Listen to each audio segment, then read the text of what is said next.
नमस्कार। आज देश की तमाम फटाफट खबरों में आपका स्वागत है। कोरोना वायरस महामारी के बीच किसानों द्वारा उपभोक्ताओं को फल, सब्जी इत्यादि की आपूर्ति करने के लिए मध्य रेल किसान पार्सल रेल चलाने जा रही है। किसान रेल की शुरुआत 7 अगस्त यानी कल से होगी। पहली किसान रेल सुबह 11 बजे चलेगी। केंद्रीय कृषि मंत्री नरेंद्र सिंह तोमर वीडियो कॉन्फ्रेंसिंग के द्वारा इस ट्रेन का शुभारंभ करेंगे। कोरोना वायरस महामारी का एक नया पहलू सामने आ रहा है।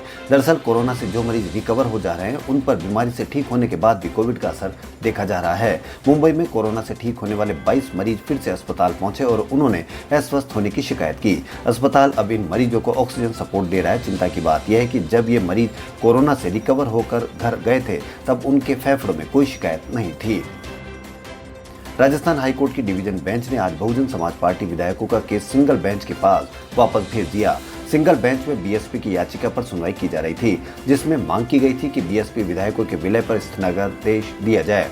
अब सिंगल बेंच 11 अगस्त को तय करेगी कि बीएसपी विधायकों के कांग्रेस में विलय पर स्थगनादेश दिया जाए या नहीं। रक्षा मंत्रालय की ओर से लद्दाख के कई इलाकों में चीनी सेना की घुसपैठ वाली बात स्वीकार करने वाला दस्तावेज मंत्रालय के वेबसाइट पर अपलोड किए जाने की खबर के बाद कई लोगों ने इस पर सवाल उठाए।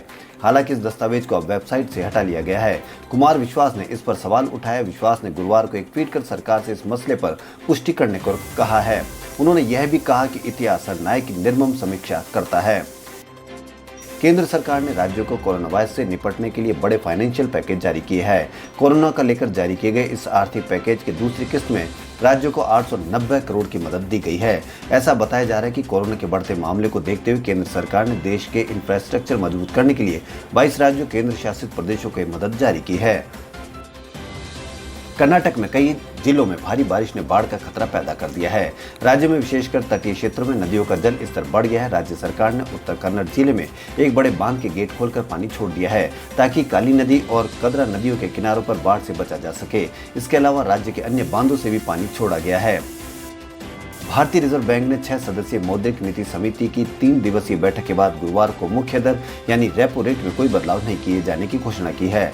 रेपो रेट को 4% पर बरकरार रखा गया है। आरबीआई के गवर्नर शशिकांत दास ने बताया कि इस रेपो रेट में कोई बदलाव नहीं किया जा रहा है। ये रिश्ते हैं प्यार के fame TV star Sameer Sharma ने मलाड में बीती रात सुसाइड कर ली। पुलिस के एक अधिकारी ने बताया कि शर्मा का शव मलाड में चिंचोली बंदर इलाके में नेहा बिल्डिंग में अपने फ्लैट की रसोई में छत के पंखे से बुधवार रात लटका मिला। मलाड पुलिस थाने के वरिष्ठ निरीक्षक जॉर्ज फर्नांडिस ने बताया कि मौके से कोई सुसाइड नोट बरामद नहीं हुआ है। रिजर्व बैंक ने हाल में 6% से ऊपर निकल चुकी महंगाई पर अंकुश रखने के लिए गुरुवार को नीतिगत ब्याज दरों रेपो में कोई बदलाव नहीं किया है। दूसरी तरफ घर परिवारों को सोने के जेवर तथा आभूषणों के बदले मिलने वाले ऋण की सीमा 75% से बढ़ाकर 90% कर दी है। यानी अब सोना गिरवी रखने पर आपको 15% ज्यादा पैसा मिलेगा। ग्राहक 31 मार्च 2021 तक इस छूट का लाभ ले सकते हैं। रक्षा मंत्रालय ने गुरुवार को अपनी वेबसाइट पर एक दस्तावेज अपलोड किया था, जिसके मुताबिक लद्दाख के कई इलाकों में चीनी सेना के अतिक्रमण की घटनाएं बढ़ी है। हालांकि बाद में रक्षा मंत्रालय ने चीनी के अतिक्रमण को कबूलने वाले इस दस्तावेज को हटा लिया है।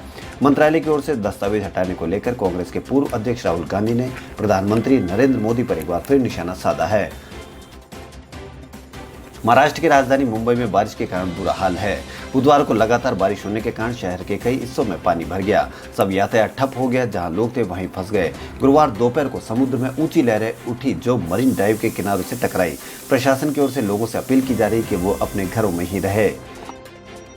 केंद्र सरकार अपने मंत्रालयों और विभागों में लंबे समय से बैठे भ्रष्ट और सुस्त अफसरों की सेवा पर कैंची चलाने के लिए लंबी सूची तैयार कर रही है। 50 साल की आयु का पड़ाव पार कर चुके इन अफसरों को नियमों के तहत जबरन रिटायरमेंट दी जाएगी। इनमें ए, बी और सी श्रेणी के अधिकारी शामिल है। सभी केंद्रीय संस्थानों से इन अधिकारियों की रिपोर्ट मांगी गई थी। देश में संक्रमितों का आंकड़ा 19,63,239 पर पहुंच गया। 24 घंटे में 56,626 नए केस मिले। यह लगातार 8वां दिन है जब 24 घंटे के अंदर 50,000 से ज्यादा मामले सामने आए हैं। 29 जुलाई से लगातार देश में एक दिन के भीतर 50,000 से ज्यादा मामले सामने आ रहे हैं। पश्चिम बंगाल के पूर्व परिवहन मंत्री श्यामल चक्रवर्ती की गुरुवार को संक्रमण से मौत हो गई। दवा कंपनी जायडस कैडिला ने कहा कि उसके प्रस्तावित कोविड-19 के टीके जायकोव डी के पहले चरण का चिकित्सकीय परीक्षण पूरा हो गया है और अब कंपनी 6 अगस्त से यानी आज से इसके दूसरे चरण का लोगों पर चिकित्सकीय परीक्षण शुरू करेगी। कंपनी ने कहा कि पहले चरण के चिकित्सकीय परीक्षण में जायकोव डी को सुरक्षित और सहनीय पाया गया है। कंपनी अब 6 अगस्त यानी आज से 2020 से दूसरे चरण का चिकित्सकीय परीक्षण शुरू कर सकती है। खबरों में फिलहाल इतना ही। यदि आपको हमारा चैनल पसंद आए तो लाइक, सब्सक्राइब और शेयर अवश्य करें। धन्यवाद।